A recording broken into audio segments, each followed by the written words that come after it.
Intro. We all remember the explosions, the car chases, the impossible stunts. Action movies are built to thrill calculated chaos rendered in perfect slow motion. From the outside, they seem like well-oiled machines. Every punch timed, every explosion choreographed, every frame in control. But what if the real chaos wasn't part of the script? Behind the most intense action scenes, there's often a hidden story. Not about bullets or bombs, but about egos, about directors who walked off set, stars who refused to speak to each other, producers who ripped the heart out of a screenplay days before shooting. These weren't just creative disagreements, they were implosions from within, slow, poisonous collapses that no studio wanted you to see. In some cases, entire careers were derailed. In others, what should have been masterpieces became embarrassments. And sometimes, the worst part, the movie got finished, and the audience never knew the war it took to get it there. Why did Wesley Snipes communicate only through post-it notes? What really happened between Charlize Theron and Tom Hardy in the middle of a desert shoot? And how did a director end up secretly hiding in costume on the set he was fired from? These aren't outliers. They're patterns proof that the most dangerous force on an action film set isn't fire or steel. It's silence, pride, control, and betrayal. So buckle in.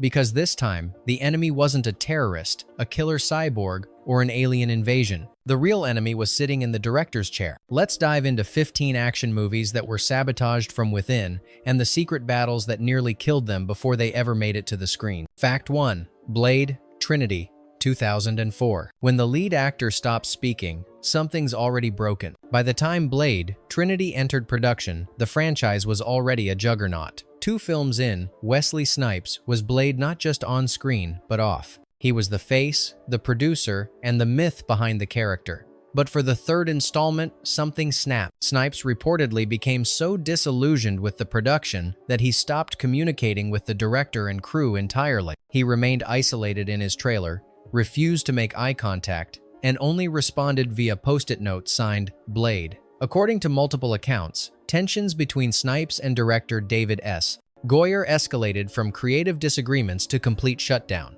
Goyer, in turn, began directing scenes around Snipes, relying on stunt doubles, CGI, and clever edits. Co-star Patton Oswalt later revealed that the set became a Cold War zone, one where no one dared question Snipes, but no one trusted him either. At one point, Snipes allegedly tried to sue the production for racism, claiming his character was being sidelined in favor of younger, white characters. And yet, the movie got made. The final cut of Blade, Trinity is a Frankenstein's monster, choppy, uneven, and lacking the gritty soul of its predecessors. Critics tore it apart. Fans were baffled. What was supposed to be a victory lap for the franchise became its unceremonious funeral. Ironically, the film's tagline was, "He's back, and this time, it's war." They weren't wrong. The war just wasn't on screen. And the next battlefield? A desert wasteland where 2 stars couldn't even share the same tent. Fact 2. Mad Max. Fury Road, 2015. Not all explosions are visible, some are psychological. When Mad Max Fury Road premiered, it was hailed as a masterpiece of controlled chaos, an operatic dust-covered ballet of speed, fury, and metal. But the biggest battle wasn't fought on screen. It was between its stars. Charlize Theron and Tom Hardy were cast as Furiosa and Max, 2 warriors forced into alliance. But behind the scenes, their alliance barely existed. According to the crew, the atmosphere was icy from day one. Hardy, still carrying the weight of personal issues and struggling with a demanding role, would often show up late and unprepared. Theron, known for her precision and professionalism, had no patience for it. The set, located in the Namibian desert, only amplified tensions. Communication broke down. Arguments turned into screaming matches. Director George Miller found himself not just orchestrating vehicular mayhem, but also serving as mediator between his leads. Theron reportedly requested a producer be present for all future interactions with Hardy. The chemistry we saw on screen, raw, aggressive, reluctant, wasn't acting. It was friction turned cinematic. Years later, both actors admitted their regret. Theron acknowledged that the environment was hostile and unproductive. Hardy publicly apologized, recognizing that the pressure got the best of him. And yet, somehow, the chaos birthed greatness. The very tension that nearly destroyed the film gave it a primal, uncomfortable realism. But not every director is as calm as George Miller. Some implode right alongside their set. And in one case, the director didn't just lose the film, he lost the right to stand behind the camera at all. Fact 3. Waterworld, 1995. When the actor becomes the captain, the ship always sinks. Waterworld was supposed to be a game changer, a post-apocalyptic epic set entirely on the open sea. At the time, it was the most expensive film ever made, with Kevin Costner both starring and secretly pulling strings behind the scenes. The result? A disaster unfolding in slow motion. Officially, Kevin Reynolds was the director. Unofficially, Costner called the shots. As production ballooned out of control, storms destroying sets, budget doubling, tensions rising, Costner and Reynolds clashed repeatedly over creative control. Eventually, Reynolds quit. That left Costner in the de facto director's chair. Despite lacking the bandwidth or objectivity to steer the film creatively, he oversaw final edits, rewrites, and reshoots, often undermining the original vision. According to crew reports, he demanded more screen time, more close-ups, and pushed out supporting characters to center himself. The result was a film burdened by ego, not ambition. What could have been a gritty, character-driven odyssey became bloated and humorless. Critics lambasted the film as a wet, self-important mess. It limped through the box office, barely breaking even. The real irony? Kevin Reynolds and Costner had been close friends. Waterworld destroyed that. Years later, they reunited for another film, Hatfields and McCoys. But the wounds never fully heal. Waterworld became a cautionary tale. When the star becomes the puppet master, the whole production dances on a sinking raft. And if that sounds like chaos, wait until you hear about the film where the director was literally banished and then snuck back in disguise. Fact 4. The Island of Dr. Moreau, 1996. When a director is fired, the movie suffers. When he comes back in disguise, it becomes a legend. Few productions in Hollywood history are as cursed or as chaotic as The Island of Dr. Moreau, what began as a promising adaptation of H.G. Wells's novel turned into an infamous meltdown of creative dysfunction and human ego. And at the center of it all was a young director named Richard Stanley. Stanley had nurtured the project for years. He had a vision, surreal, mythic, terrifying, but just days into filming, the studio lost faith. Clashes with the cast, delays, and internal fears led to Stanley being abruptly fired and replaced by veteran director John Frankenheimer. That should have been the end of his story. It wasn't. Instead of leaving the set, Stanley hid in the surrounding jungle literally. Weeks later, he snuck back onto set disguised as an extra, fully costumed, playing one of the Beastmen. No one noticed. That's how far the chaos had spread. No one could tell who belonged anymore. Meanwhile, the new director faced his own hell. Marlon Brando refused to learn lines. Val Kilmer openly mocked the crew. The script was rewritten on the fly, scenes were improvised, and no one knew what movie they were actually making. The final film is nearly unwatchable, a fever dream of disconnected ideas and misplaced ambition. Critics were savage, audiences fled, careers stalled. But behind the failure lies a bizarre truth. The director was still there the whole time, buried under makeup and heartbreak. And while Dr. Moreau collapsed in madness, another production was quietly being gutted not by actors or directors, but by the studio itself. Fact 5.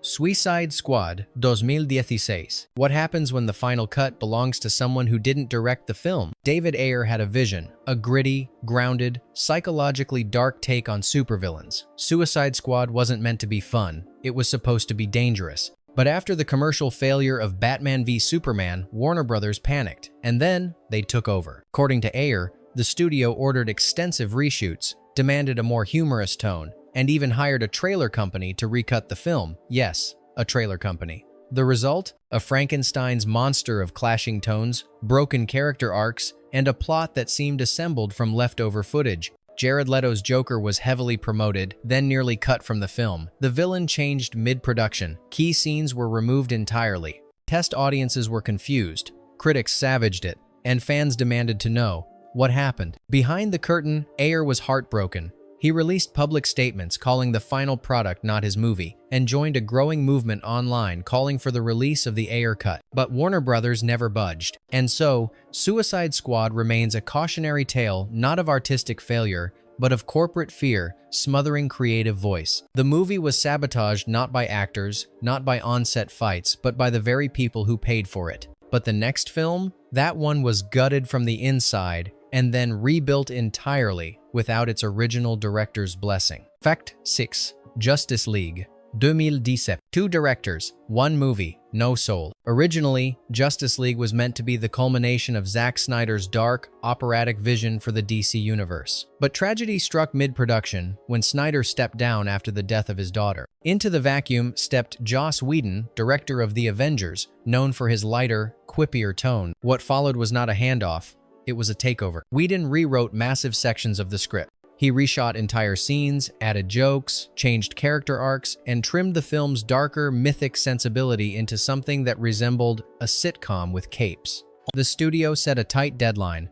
The visual effects were rushed. Henry Cavill, contractually obligated to keep his mustache for another film, had his face digitally altered, a decision that drew ridicule worldwide. The end result was a film that felt like it was fighting with itself. Critics panned it. Audiences were confused. It didn't feel like Snyder. It didn't feel like Whedon. It didn't feel like anything. Fans launched a years-long campaign. Released the Snyder Cut. For years, the idea seemed like myth. But in 2021, it became real. HBO Max released Zack Snyder's 4-hour version of Justice League, and it was a completely different movie, coherent, emotional, and epic. The irony? The original Justice League had been sabotaged in full view. We just didn't know it at the time. And while this battle played out across social media, another war was unfolding quietly between two aging action stars and a director caught in the middle.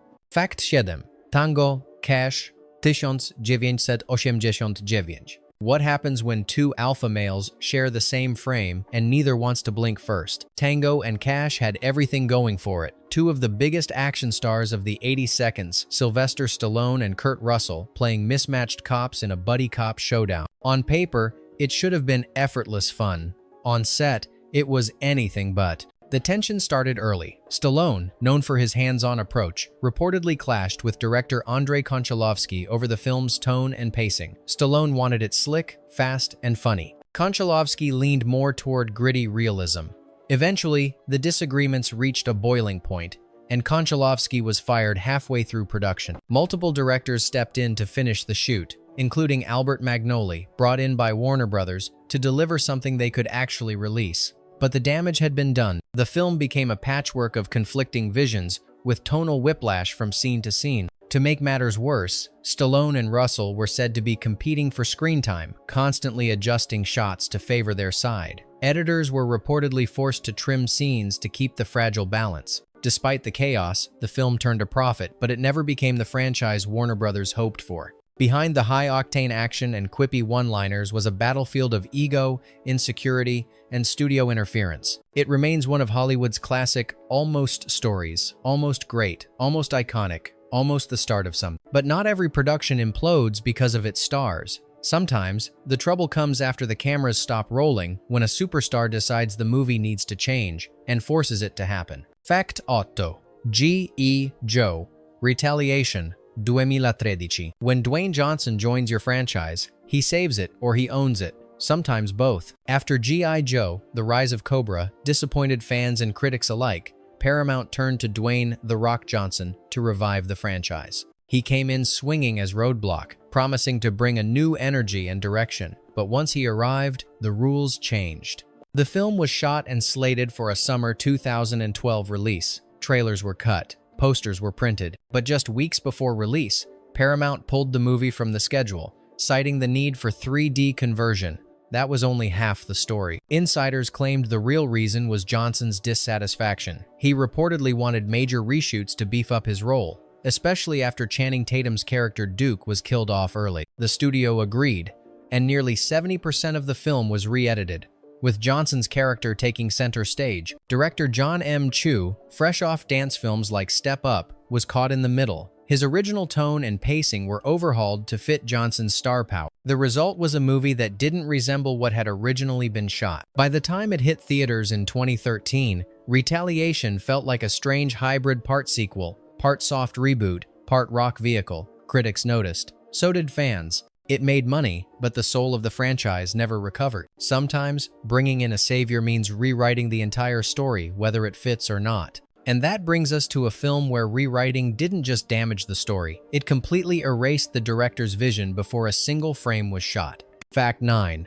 X-Men. The Last Stand. 2006. When loyalty leaves the building, what follows is just noise. After the critical and commercial success of X2, director Bryan Singer was poised to complete the X-Men trilogy. But when Superman Returns came calling, Singer jumped ship, abandoning the mutants he'd helped redefine. In his place, the studio hired Brett Ratner. Known more for Rush Hour than ensemble science fiction, Ratner stepped into a production already in motion with a script rushed to meet a release window, a sprawling cast, and a fan base expecting something operatic. But Ratner didn't share Singer's vision. He prioritized spectacle over depth. Characters were killed off with no weight. Emotional arcs from previous films were abruptly ended. Cyclops, one of the franchise's foundational figures, was eliminated off-screen, shocking even the cast. Behind the scenes, actors were reportedly disheartened, confused by script changes and the lack of emotional continuity. Crew members described a tone of "just get it done," a factory line instead of a creative collaboration. The film was financially successful but critically reviled. Fans mourned what could have been, the conclusion to a trilogy that had raised the bar for superhero cinema. Instead, The Last Stand became a cautionary title not just about the X-Men, but about what happens when the heart of a franchise is replaced with a stopwatch. And yet, even this wasn't the lowest point for Marvel's big-screen misfires. That honor belongs to another team of heroes, whose director fought back and lost everything. Fact 10. Fantastic Four, 2015. Some directors lose control. Others never had it to begin with. Josh Trank was a rising star. After his breakout success with Chronicle, Fox handed him the keys to Marvel's Fantastic Four. It was supposed to be a gritty reboot, darker, moodier, more grounded. But almost from day one, the film belonged to someone else. Studio interference began early. Trank's original script was rewritten. His casting decisions were questioned. His tone slow, atmospheric, introspective clashed with Fox's desire for a blockbuster. Rumors swirled of on-set arguments, delays, and scenes being reshot without his input. Trank, under pressure and reportedly unraveling, became increasingly erratic. At one point, he allegedly trashed a rented house, prompting legal threats. But the real damage came just before the film's release, when Trank tweeted, "A year ago, I had a fantastic version of this, and it would have received great reviews. You'll probably never see it. That's reality." The tweet was deleted, but the fallout was instant. Fox distanced itself. The press pounced. And when Fantastic Four finally hit theaters, it was a disjointed, tonally schizophrenic mess, a film that felt like two visions fighting for screen time, and neither winning. Critics were brutal. Audiences rejected it. Trank's career stalled overnight. The final irony? The film was marketed as a bold new vision. What we got was a cautionary tale about what happens when you hire a visionary, then refuse to let him see. But directors aren't the only ones who can doom a film from within. Sometimes the star calls the shots, and sometimes the shots stop coming. Fact 11. A Good Day to Die Hard, 2013. What happens when the lead simply stops trying? By the fifth installment of the Die Hard franchise, the name John McClane had become iconic, but the man behind the name Bruce Willis was no longer the same renegade who once ran barefoot through broken glass. On the set of A Good Day to Die Hard, he had become something else entirely, unreachable. According to crew and cast, Willis seemed disengaged, distant, and above direction. Reports emerged that he was more concerned with his salary than his performance, treating scenes like contractual obligations rather than creative opportunities. One insider described him as physically present, emotionally absent. Director John Moore struggled to work around the inertia. Entire scenes were restructured to minimize Willis's involvement. Dialogue was trimmed, action beats simplified. Even co-star Jai Courtney, tasked with injecting fresh energy, couldn't pull the weight of a dead lead. The result? A film devoid of tension, personality, or urgency. Critics panned it. Longtime fans were outraged. The franchise that began with grit and heart had become a hollow echo of its former self. Behind the scenes, whispers grew louder. Was Willis even interested in acting anymore? Not long after, he began stepping away from the industry altogether, eventually revealing a diagnosis of aphasia. In hindsight, A Good Day to Die Hard wasn't just a weak sequel. It was a signal flare, warning that something deeper was breaking down. But even that level of detachment pales in comparison to what one young director faced when his first major studio film was pulled out of his hands and reassembled by strangers. Fact 12. Alien 3, 1992. When you're hired to direct a movie but not trusted to finish it, what's left is survival. Alien 3 was David Fincher's directorial debut,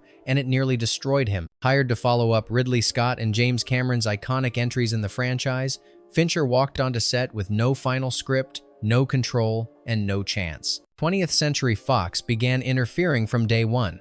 Scenes were rewritten daily, sets were rebuilt mid-shoot. Key action sequences were cut for budget. Fincher tried to impose a vision gritty, bleak, and nihilistic, but was met with resistance at every turn. Executives demanded changes. Editors recut scenes behind his back. The tension escalated until Fincher finally walked away during post-production, disowning the final product entirely. The released film, while visually striking, was narratively fractured, a story half told, half butchered. Fans were devastated by the deaths of beloved characters. Critics called it cold, confusing, joyless, and yet, over time, Alien 3 gained a cult following. An alternate assembly cut was later released, closer to Fincher's intent, and revealed a film that, while still imperfect, had depth, despair, and vision. But the damage was done. Fincher would never work with Fox again. He later called it a prison sentence. Sometimes, sabotage isn't loud or visible. It's slow, systemic, relentless.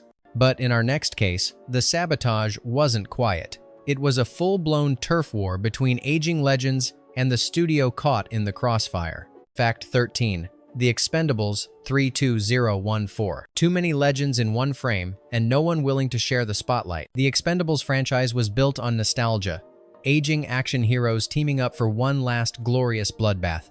But by the third installment, the formula had cracked. What started as a celebration of old-school mayhem became a lesson in too much star power and not enough story. Behind the scenes, egos clashed. Scheduling conflicts, on-set rivalries, and creative disagreements multiplied. Stallone, both star and producer, tried to balance the needs of a bloated ensemble cast, including Jason Statham, Wesley Snipes, Mel Gibson, Antonio Banderas, and even Harrison Ford, but harmony proved impossible. The script was rewritten multiple times to accommodate each actor's demands. Some wanted more screen time, others refused to lose fights on screen. Scenes had to be reshot or restructured just to keep the peace. Then came the biggest blow, studio pressure to make the film PG-13, stripping it of the franchise's signature brutality. Stallone later admitted it was a mistake. Fans agree. The gritty, bone-crunching violence that defined the series was gone, replaced by toothless, bloodless action. Leaked online weeks before release, the film also suffered from piracy, damaging its already shaky box office. But the deeper issue was identity loss. A film trying to be too many things for too many people. In trying to appease everyone, The Expendables 3 satisfied no one. And behind every explosion was a contract negotiation. But some conflicts go deeper than edits and egos. Some productions are plagued from the first day because no one knows what story they're really telling. Fact 14. Lethal Weapon 41998. If you're rewriting the script during lunch breaks, something has gone terribly wrong. By 1998, Lethal Weapon was one of the most successful buddy cop franchises in Hollywood. Mel Gibson and Danny Glover had impeccable chemistry, and director Richard Donner had guided the series from fun to fierce to family. But the fourth film arrived with no finished script and almost no time. Warner Brothers rushed the project into production to capitalize on the franchise's momentum. The result? Entire plotlines were written during filming. Actors would receive pages the morning of the shoot. Scenes changed based on who was available. New characters, including Jet Li as the villain, were introduced midway through production without narrative setup. Gibson, who by then held enormous sway, reportedly had creative disagreements with Donner about tone. Some wanted the film darker, others leaned toward comedy. The final product veered back and forth, an uneasy blend of slapstick and standoff. Jet Li, a major casting win, was underused and misframed, with key scenes cut or re-edited. Internal reports described a set driven more by deadline panic than artistic purpose. And yet, the film managed to gross over $280 million worldwide, purely on goodwill. But behind the box office was a production running on fumes.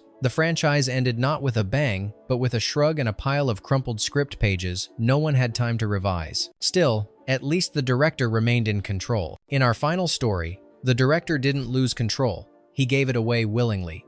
under pressure from a star with a different ending in mind. Fact 15. Tears of the Sun, 2003. Sometimes, one demand changes everything, even the message. Tears of the Sun was meant to be a somber war drama, brutal, realistic, and unflinching. Directed by Antoine Fuqua and starring Bruce Willis, it told the story of a Navy SEAL unit navigating genocide and moral choices deep in Nigeria. It had grit, it had emotional weight, and then it had Bruce. Midway through post-production, Willis reportedly pressured Fuqua and the studio to alter the film's ending. He wanted the story to end on a more heroic note, emphasizing valor over ambiguity. He believed the audience needed closure, not moral complexity. Fuqua resisted, but in the end, the weight of a major star and studio fears about marketability won out. The final scenes were reshot, adding a triumphant tone that many critics called out as tonally inconsistent with the rest of the film. Behind the scenes, the director was devastated. He had built a story about the moral fog of war, only to see it wrapped in a clean bow, and while the film performed modestly, it lost its edge. Willis reportedly felt he had saved the film. Fuqua never said otherwise, but he never worked with Willis again. Tears of the Sun remains a powerful film, but its power is blunted by compromise. A film built on hard questions, forced to give easy answers. Because sometimes, Sabotaged doesn't look like sabotage at all. It just looks like a choice, made in a quiet room, with no one left to say no. Bonus fact: Mission Impossible 3, 2006. This one didn't make the top 15, but it might just be the strangest of all. When Mission Impossible 3 entered pre-production in 2004, it was poised to be the franchise's boldest chapter yet, but before a single scene was shot, the film suffered a near-fatal blow, not from an actor, director, or budget crisis, but from its own leading man. Tom Cruise had just launched his new production company with Paramount Pictures. He had full creative control, and he used it. During the months leading up to filming, Cruise became increasingly vocal about his Scientology beliefs, going so far as to criticize antidepressants and psychiatry in high-profile interviews. Then came the now infamous Oprah couch jump.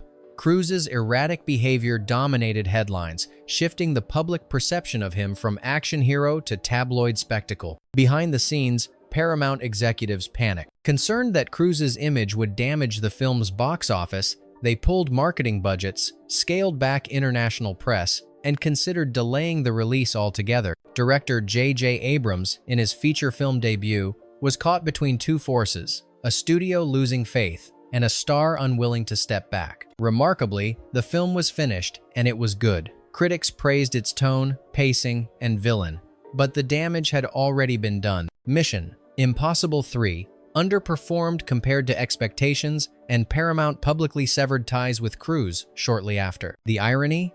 The film itself wasn't sabotaged by incompetence, conflict, or artistic failure. It was sabotaged by the shadow of its own star. Because in Hollywood, sometimes the most dangerous force isn't on set, it's the face on the poster. So now that you've seen the chaos that unfolded behind some of the most explosive action films in Hollywood, what do you think? Were these just growing pains of a complicated industry? Or clear cases of ego, fear, and control poisoning? The creative process from within? Which of these stories shocked you the most? And more importantly, how many other behind-the-scenes implosions have we never even heard about? Tell us, can a movie survive sabotage from within, or is the damage always written in the final frame?